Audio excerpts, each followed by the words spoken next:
Welcome to this week's Eat Fit Toolkit webinar series. Following up on a webinar that just recently went out. It was from the previous week where I talked about having to travel. And I wanted to kind of continue the same thinking.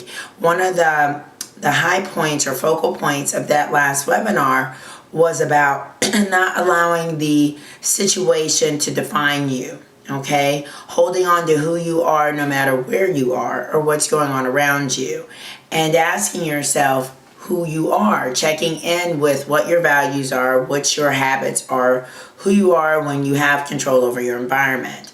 So continuing that line of thinking, having returned home from a trip, do you often find that you are a little scrambled?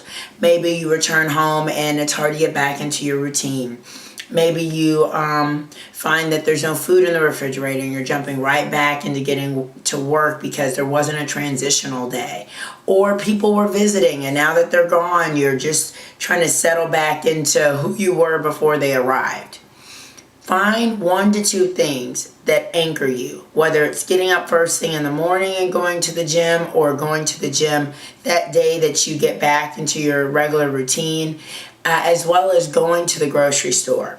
I find oftentimes those are the 2 biggies that if I can help my clients to refocus on that first workout when they return and that first grocery trip, even if it's just for some basic things, can oftentimes be the thing that shifts them back into their habits and their routines that they were in.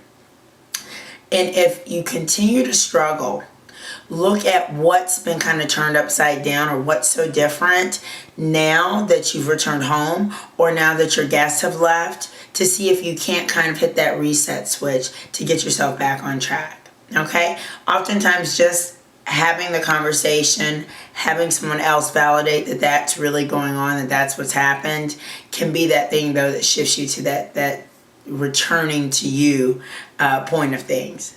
So good luck and eat fit. I'll talk to you soon.